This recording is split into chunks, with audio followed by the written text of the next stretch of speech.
ನಮಸ್ಕಾರ. ಅರ್ಜುನ ವಿಷಾದ ಯೋಗ ಮೊದಲನೇ ಅಧ್ಯಾಯದಿಂದ ಇವತ್ತು ನಾವು ತಗೊಳ್ತಾ ಇದ್ದೀವಿ 46ನೇ ಶ್ಲೋಕ. ಯದಿ ಮಾಮ ಪ್ರತೀಕಾರಂ ಅಶಸ್ತ್ರಂ ಶಸ್ತ್ರಪಾಣಯಃ ಧಾರ್ತರಾಷ್ಟ್ರರಣೇ ಹನ್ಯುಃ ತನ್ಮೇ ಕ್ಷೇಮವತರಂ ಭವೇತ್ ಅಂತ ಹೇಳ್ತಾ ಇದ್ದಾನೆ ಇಲ್ಲಿ ಅರ್ಜುನ. ಅಂದರೆ ನನಗೆ ಅವ್ರ ಮೇಲೆ ಯಾವ ದ್ವೇಷನೂ ಇಲ್ಲ ಕೃಷ್ಣ. ಅಸ್ತ್ರ ಶಸ್ತ್ರ ಎಲ್ಲ ಬಿಟ್ಬಿಡ್ತೀನಿ. ಬೇಕಂದರೆ ನನ್ನ ಹತ್ರ ಇರೋ ಯಾವುದೋ ಒಂದು ಶಸ್ತ್ರಗಳನ್ನು ನನ್ನ ಹತ್ರ ಇದೆಯೋ ಅದನ್ನೆಲ್ಲ ಬೇಕಾದರೆ ಬಿಟ್ಬಿಡ್ತೀನಿ. ಒಂದು ವೇಳೆ ದುರ್ಯೋಧನನಿಗೆ ನನ್ನ ಮೇಲೆ ಕೋಪ ಇದ್ದರೆ ನನ್ನನ್ನು ಕೊಲ್ಲಲಿ, ಬೇಕಾದರೆ ಹೇಳು, ನನಗೇನು ಬೇಸರ ಇಲ್ಲ. ಅಂದರೆ ಇವನು ಸಹ ಒಂದು ರೀತಿ ಮಮಕಾರದಿಂದ ಅಳ್ತಾ ಇದ್ದಾನೆ. ಧೃತರಾಷ್ಟ್ರ ಕುರುಡುತನದಿಂದ ಅಜ್ಞಾನದಿಂದ ಮಾಮಕಃ ಅಂತ ಅತ್ತ. ಇದು ನಿಮಗೆ ಗೊತ್ತಿದೆಯಾ? ಮಾಮಕಃ ಅಂತ ಎಲ್ಲಿ ಹೇಳಿದ್ದಾನೆ ಅಂತ? ಮೊದಲನೇ ಒಂದು ಶ್ಲೋಕದಲ್ಲೇ ಮಾಮಕಃ ಅಂತ ಹೇಳ್ದ. ಅದೇ ಧರ್ಮಕ್ಷೇತ್ರೇ ಕುರುಕ್ಷೇತ್ರೇ ಸಮವೇತಾಯುಯುತ್ಸವಃ ಮಾಮಕಃ ಪಾಂಡವಾಶ್ಚೈವ ಕಿಮಕುರ್ವತ ಸಂಜಯ ಅಂತ ಹೇಳ್ದ ಅಲ್ವಾ. ಇಲ್ಲೂ ಅವನಿಗೆ ಮಾಮಕಃ, ಅವನಿಗೂ ಮಮಕಾರ ಇದೆ. ಅಂದರೆ ಒಂದು ಸೆಲ್ಫಿಶ್ಗೋಸ್ಕರ ಅವನಿಗೆ ಮಮಕಾರ. ನಮ್ಮವರೆಲ್ಲರೂ ಚೆನ್ನಾಗಿರಬೇಕು, ಪಾಂಡವ್ರು ಏನಾದರೂ ಆಗಲಿ ನನಗೆ ಅದ್ರ ಬಗ್ಗೆ ಯೋಚನೆ ಇಲ್ಲ.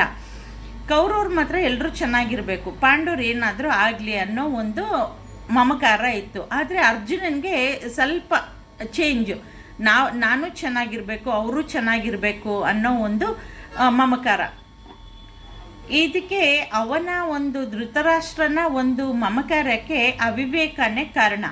ಅವಿವೇಕ ಎಲ್ಲಿ ಹುಟ್ಟುತ್ತೆ ಅಂದರೆ ಬುದ್ಧಿಯಲ್ಲಿ ಹುಟ್ಟುತ್ತೆ.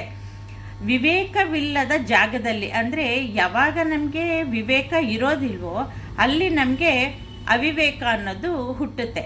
ಅದಕ್ಕೆ ಅರ್ಜುನ ಹೇಳ್ತಾ ಇದ್ದಾನೆ, ನಾನು ಅವರನ್ನು ಕೊಲ್ಲೋದಿಲ್ಲ, ಅವರು ನನ್ನನ್ನು ಕೊಂದರೆ ಸಂತೋಷವಾಗಿ ನಾನು ಸಾಯೋದಕ್ಕೆ ನಾನು ರೆಡಿಯಾಗಿದ್ದೀನಿ.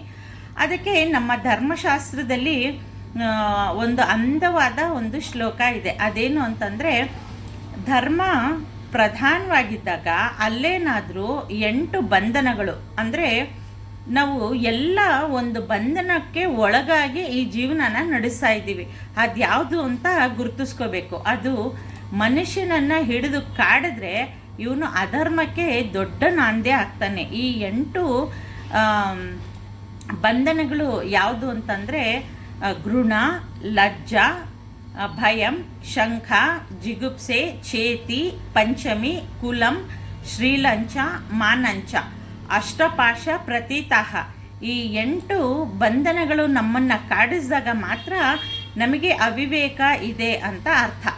ಇದರದ್ದು ಎಲ್ಲ ಒಂದು ಎಕ್ಸ್ಪ್ಲನೇಷನ್ನು ಮುಂದಿನ ಒಂದು ಶ್ಲೋಕಗಳೇ ಇಲ್ಲಿ ಒಂದೊಂದಾಗಿ ತುಂಬ ಚೆನ್ನಾಗಿ ಎಕ್ಸ್ಪ್ಲೇನ್ ಮಾಡಿದ್ದಾನೆ ಕೃಷ್ಣ. ಆವಾಗ ನಮ್ಮನ್ನು ನಾವು ಗುರ್ತಿಸ್ಕೋಬೋದು. ನಮಗೆ ಯಾವುದು ಕಾಡ್ತಾ ಇದೆ, ನಮ್ಗೆ ಇವತ್ತಿನ ದಿವಸ ಏನಾದರೂ ಒಂದು ಶೋಕ ಇದೆ, ಒಂದು ಅಗೋನಿ ಇದೆ ಅಂತ ಹೇಳಿದ್ರೆ ಈ 8ರಲ್ಲಿ ನಾವು ಯಾವುದೋ ಒಂದು ಬಂಧನಕ್ಕೆ ನಾವು ಸಿಗಾಕೊಂಡಿರ್ತೀವಿ. ಆವಾಗ ನಮಗೆ ಒಂದು ವ್ಯಥೆ, ಬೇಜಾರು, ಕೋಪನೂ ಅದರಿಂದ ಬರ್ಬೋದು. ಈ ರೀತಿಯೆಲ್ಲ ನಾವು ಯಾವುದೋ ಒಂದು ಬಂಧನಕ್ಕೆ ಒಳಗಾಗಿರ್ತೀವಿ. ಈ 8ನ್ನ ಕಂಡುಹಿಡಿಯೋದೇ ದೊಡ್ಡ ಕಷ್ಟ. ಅಂದರೆ ಅರ್ಜುನನಿಗೆ ಕೃಷ್ಣ ಹೇಳ್ತಾ ಇರಬೇಕಾದ್ರೆ ನಮ್ಮಲ್ಲಿ ಯಾವುದಿದೆ, ಯಾವ ಗುಣಗಳಿದೆ ಅಂದ್ಬಿಟ್ಟು ನಾವು ಚೆನ್ನಾಗಿ ಗುರುತಿಸ್ಕೋಬೋದು. ಇದೇ ಈ ಶ್ಲೋಕದ ಒಂದು ಅರ್ಥ. ನಮಸ್ಕಾರ.